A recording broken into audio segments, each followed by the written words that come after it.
Asalaamu calaykum waraxmatullaahi tacaala wabarakaatu. waa salaamantihiin meel walba joogtiin. waa anigii iyo mar kale. maanta waxaan rabaa barnaamijkayga inaan kusoo qaato cudurkan loo yaqaano oo coronavirus ee dunida ku cusub ee ka dilaacay wadanka China. saad loo socotiin berihii lasoo dhaafay ilaa bishii December waxaa idaacadaha TV-yada adduunka dhan uu ka qayliyay cudurkan oo kulay la dhaho coronavirus. wadanka China dhibaato badan u geystay. shalay wargeys aan akhrinayay China waxa ku dhacay dhaqaale macnaha burburkii ugu weynay kaasoo lagu qiyaaso ilaa adiga 60 bilyan oo dollar welina ay sii socoto macnaha in dhibaato u sii geysto. marka waxaan rabaa inaan ku soo qaato barnaamijkayga cudurkan 7 siyaabood ayaan rabaa inaan uga hadlo, inkastoo aniga dhakhtar ahayn laakiin wixii aniga aan akhriyay oo kulay looga hortagi karo ama waxyaalaha uu sababo ayaan rabaa marka inaan faahfaahiyo insha Allah. 7 siyaabood aan rabo, 7 qodob oo cudurkan ku saabsan aan rabo inaan uga hadlo waxay kala yihiin. horta coronavirus maxaa la dhahaa? maxaa la dhahay symptomkiisa amise calaamadaha lagu garan karo qofka inuu qabo maxaa kamid ah oo midda saddexaad oo ayadana intuu ka imaaday macnaha bahalkan oo viruskan intuu ka imaaday maxaa keeno iyo yuu saameeyaa macnaha cudurkan markii bulshada uu ka dhex dilaaco qaas ahaan qof dad baa macnaha u nugul in cudurka macnaha uu ku dhaco yaa u nugul macnaha cudurkan iyo sidee la isku gudbiyaa, sidee macnaha qofka u qaadi karaa qof kale oo caafimaad qabo, qof qaba iyo qof caafimaad sidee isku gudbin karaan iyo wax oo daawo ama leeyahay iyo macnaha tan ugu dambaysa qodobka 7aad oo ah cuduradii hore soo maray sida viruska loo yaqaano dunida soo maray iyo kan hadda macnaha coronaviruskan maxaa u dhaxeeya macnaha. marka haddaan ku bilaabo qodobkayga koowaad kulli codkayga maanta wuu isbedelay xogaa hergeb aan qabaa inkastoo su'aal isweydiin kartiin naftirkiin. marka cudurkan coronavirus su'aasha koowaad maxaa la dhahaa? coronavirus waxaa la dhahaa horta sideedaba waxay dhaheen waxaa la dhahaa novel coronavirus. waa cudur cusub oo dunida hore looga arag hadda soo baxay kaasoo ka dilaacay macnaha gobol ku yaalo gobolada dhexe wadanka China magaalada la dhaho Wuhan, kaasoo ay degan yihiin dhowr milyan oo qof. weli magaalada madkaafiis waxaa la kansalay meelaha la isku imaado sida suuqyada, meelaha tareenada laga raaco. magaalada waa haweenaysa gabigeeda kulay qofkii video YouTube ama ka daawday TV uu arki karaa magaalada waa empty ama waa faaruq. marka waa cudur cusub oo ka dilaacay meeshaas oo weli macnaha magac aan loo bixinin. macnaha magaca coronavirus marka lagu leeyahay waxa way magac ma lahan, waa cudur cusub marka magac waa loo bixin doonaa waana macnaha magaaladaas ayuu ka dilaacay. marka symptoms ama calaamadaha lagu garan karo maxaa kamid ah? dhaqaatiirta say sheegeen WHO ama hay'adda u qaabilsan caalamka caafimaadka waxay sheegeen in lagu garan karo qufac macnaha oo qaleela, macnaha qofka dhuunta oo qalasho. macnaha qofka waxa waaye marka uu qufaco waa inay wax ka imaadaan dhuuf ama adiga qaaq waxay dhahaan waa inay, laakiin kan ma lahan, waa maanta dhan iska qufacaa laakiin wax uu qofka soo tuuray ma leh. marka waxay dhahaan dry cough ayaa ku dhaca qofka. waxa kale oo ku dhaco waxa la dhaho fever, qandho aad u daran oo ayadana macnaha oo qofka ay macnaha meel xun geynayso. tan ugu dambayso ah in qofka uu ku sababo neefsasho dhib ah, macnaha inuu qofka neefta ay dhibto. marka waa calaamadaha lagu garto qofka inuu cudurkaas uu qabo. dawladaha ama caalamka oo dhan waxay soo rogeen qofkii ka imaaday China inkastoo wadankaas dad badan ay joogeen in 14 beri ay meel ku hayaan say u ogaadaan macnaha calaamadaha noocan qofka inuu qabo. marka 14kaas beri qofka waa lagu ogaan karaa. intaas haddaadan ku arkin waa la sii deynayo free qofka wadanka ayaa loo fasaxayaa. midda kale oo ah intuu cudurkan intee laga keenay say sheegaan cudurkan wuxuu ka soo bilowday meel lagu iibiyo cuntada seafoodka loo yaqaan ama waxyaalaha badda laga soo qabto. meeshaas oo lagu gado xitaa cunooyin ama hilib uu kamid yahay waxyaalaha loo yaqaano wild animal oo uu kamid yahay macnaha xayawaan duureedka uu ka mid yahay fiidmeerta iyo waxyaalaha noocaas ah oo la aaminsan yahay in uu kasoo bilowday. marka waana suuq ku yaala magaalada Wuhan ee wadanka China. marka waxaa la yiri you effect gareyna inta badan wuxuu effect gareeyaa waxaa la yiri horta cudurkan wuxuu ku dhacaa inta badan dadka 40 sano ka weyn ayuu ku dhacaa. marka waxaa la sheegay kaliya oo kale in qofkii ugu da'yaray uu ku dhaco uu yahay 13 ilaa 14. marka 13 iyo 14 marka dadkaasna waa dadka macnaha maxaa la lahaayay uu saameyn karo oo mas'uul ku dhici karo oo dhibaatada u geysan karo. inkastoo ay jirto macnaha maxaa la lahaayay waxyaalo oo macnaha wali inkastoo ay wali daawo soo saareen saan hore u sheegayba oo looga hortago. marka dadka waaweyn ayuu ku dhacaa. marka dadka waaweyn markuu ku dhacona ayaga naftirkooda waxa waaye qofku dilo iyo qofka aan dilin ba macnaha ayada naftirkooda qodob laga doodaa oo kulli aan soo wado. waxaa jirto sidee la iskugu gudbiyo waxa waaye awlkii waxaa la aaminsanaay in xayawaanka wax loo yaqaano uu u gudbinayo bini'aadamka, laakiin hadda waxaa la ogaaday in qofka ruux bini'aadamka hadduu qabo cudurkan coronaviruska uu gudbin karo qof kale oo bini'aadina.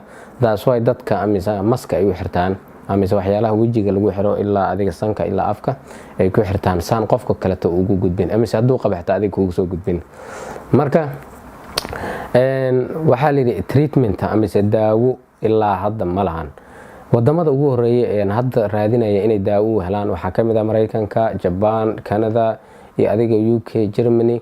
marka ilaa hadda daawo looma hayo sababtoo cudur walbo daawo ayuu leeyahay. saad la socotiin maxaa la lahaayay malaria waxay leedahay daawo gooniya, TB waxay leedahay daawo gooniya, maxaa la lahaayay cudur walba macnaha daawo ayuu leeyahay. marka maadaama uu cusub yahay cudurkan wali la ogaan xataa magacan loo bixinin wali daawadu asaga lama soo saarin. waxaa la daawada ugu horeysa oo cudurkan loo heli doono ugu dhawaan waxay soo bixin doontaa June ama adiga bilaha macnaha ka horeeyay inay soo baxdo ayaa laga yaabaa. marka saas darteed waxa waaye daawo ma lahan. marka hadda dadka isbitaalada ku jiro maxaa lagu daaweynayaa waa su'aasha. waxaa lagu daaweynayaa waxyaalo oo bakteeriyada lagu la dagaalami jiray. dhaqaatiirtu waxay sheegeen bacteria iyo virusna oo saad la socotiin waxa u dhaxayso farqi aad u weyn. marka wixii bacteeriyada lagu la dagaalami jiray in dili jiray waxa way viruska ma dilaan. taas way macnaha dhimashada wali ay u sii socoto. marka waxaa la yiri haddii loo barbar dhigo dadkii u dhintay sida maxaa la lahaayay cuduradii kale oo macnaha viruskan oo sababay SARS cudur la China ka dilaacay sanadihii hore ay u dhinteen ilaa 10,000 oo qof.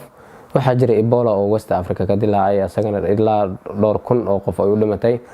markii loo fiiriyo cuduradaas iyo cudurkan maxaa farqiga u dhaxeeya waxaa la leeyahay kan ayaa ka daran sababtoo macnaha waa cudur cusub oo dunida hore loogu arkin waana mid macnaha lagu qaadi karo neefsashada. marka waxay leeyihiin waa mid kuwii hore ka daran. marka cudurkan yaa u dhinto hadda dhaqaatiirta waxay mar hore sheegeen in cudurkan ay u dhintaan dadka da'dooda ka weyn 40 waliba dadka qaba cudurada macnaha qaar sida kansarka oo kale iyo waxyaalaha wadnaha dadka dhibka ka haysto. marka waxaa la yiri dadkaas way u dilaa. waxaa la yiri dadkaas already immune-koodii ayaa liita. immune-ka waxa la macnaha jirkaaga maado ku jirto oo la dagaalamaysa cudur walba ku soo weeraro oo macnaha ka saaraysa jirkaaga. marka maadaama dadkaas ay qabaan cuduro oo already jirkooda soo dishay ama cudur kale oo infect gareeyay waxaa liita marka immune system-koodii oo difaaci lahay cudurada kale. marka waa dadkaas inta badan dadka u dhinta cudurkan. marka waxa way dadka kale oo wiilsiib waxa la ilmaha yaryar ee da'da 10 ilaa wixii ka yar inta badan kuma dhaco. maxaa la dadka kale oo adig ilaa 40 da'da ka yar haduu ku dhacaan waxa la yiri waxay u badan yihiin inay ka soo kabsadaan. taas macnaheedu ma ahan marka in qof walba uu isdhigto uu dhaho no aniga waa da'yaray waxba iga ma qaadayo waa virus intiisa halistiisa wato oo intiisa la eg. waxaa loo baahan yahay qof walba in nafsadiisa iyo shakhsiyadiisa ka hortago waan ognahay wadamada Afrika shalay warbixina aqrinay iyadana waxaa la sheegay coronavirus-kan waxaa jirto lab wax la dhaho ama waxyaalaha shaybaarka la dhaho ee lagu baaro viruska noocan oo kale taa Afrika oo dhan waxa waaye mashiinadaas ma yeelin wuxuu yaalaa oo kaliya laba wadan maxaa la ay ka mid tahay South Africa iyo Senegal inkastoo maxaa la WHO ama laanta qaabilsan caafimaadka dunida ay u ballan qaaday wadamo oo ka mid yihiin Ghana, Nigeria, Ethiopia haddaan qaldaneen adiga 4 wadan oo kale in ay siiso waxyaalaha noocaas marka hadii laba wadan ay haystaan mashiinkaas Afrika oo dhan oo aan ognahay inay ka badan tahay 50 wadan marka waxa waaye Soomaaliya oo kale oo Kenya East Africa oo dhanba iska wada ma yaalo lab ama shaybaar lagu ogaan karo in qofkan uu qabo coronavirus macnaha marka laakiin waxa la sameeyaa qofka hadii uu macnaha China ama inkastoo dunida hadda uu ku faafay hatta qofkii ugu horeeyay qaaradan America ka soo jeeda maanta uu dhintay say sheegeen warbixinada macnaha awlkii dadka u dhimanay kaliya waxay ahaayeen dad China ku nool ninkii ugu horeeyay asagana dibadda ku dhintay wuxuu ahaa nin adiga waxaan u maleynayaa Vietnam Philippines oo kale inuu ahay laakiin qaaradan America qofkii ugu horeeyay u dhintay American waliba wadanka asal ahaan uu ka soo jeedo Japan uu yahay maanta ayuu u dhintay marka waxa way taas waxay ka dhigan tahay marka in macnaha meel walba uu ka dilaaci karo qof walbana uu dhiman karo laakiin maxaa dadka ay sameeyaan marka wadamada qaar waxay sameeyeen inkastoo wadanka awlkii la wada joogay China ay dadka ganacsi u tageen dalxiis u tageen wax walba ay u tageen dad baa ku xiriirmay markii la dhahay in laga baxo marka dadkii ku xiriirmay waxa kamid ahay dad badan oo wadamada caalamka ka soo jeeda marka waxay sameeyeen wadamadaas dadkooda markay soo qaadanayaan ay keenayaan wadanka waxay u dhisaan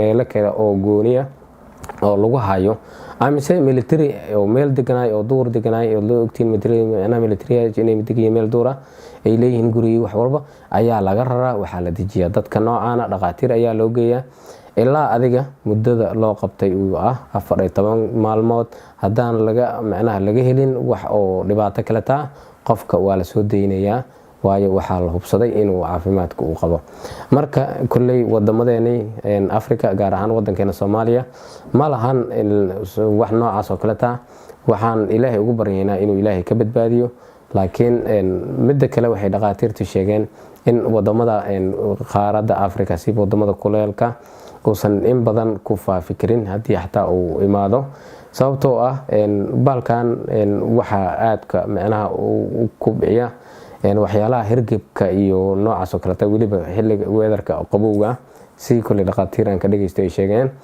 marka adiga horta waa saas kulli sidii aniga aan ka soo xigtay wargeysada caalamka TV-yada iyo waxaan aniga soo dhageystay marka waxaan Ilaahay ka baryayaa in ummadeeni iyo dadkeeni iyo caalamka oo dhan Ilaahay uu ka qabto cudurkan oo cusub oo dadka ay u la'aanayaan ama u baabaayaan waana runtii dunida waxa ku soo kordhay waxyaalo cudur cusub mar walba meel walba laga soo sheegayo mar walba soo baxayo cudur aan la kaseynin taasna waxa keenaysa dadku isla waxaad gaarteen horumar oo aad ku isticmaalaya waxyaalo nooc oo aan loo baahneen sida macnaha cuntooyinka la cuno kale oo aad ka macnaha xitaa organic ka tagay oo waxyaalo ay u badan tahay macnaha la soo macmal la soo sameeyay iyo waxyaalo qofka bini'aadamka u fiican inay cunaan marka sidii hadaba cudurkan la sheegayo wuxuu ka dhashay waxyaalaha xayawaankan oo fiidmeerta uu ka mid yahay oo wali macnaha aad bakteeriyada u kubciya marka barnaamijkayga waxaan ku soo gabagabeynaa meeshaan waxaan u maleynayaa inaad wax badan ka faa'iideen waan idin salaamayaa. Assalamu alaykum wa rahmatullahi ta'ala wa barakatuh.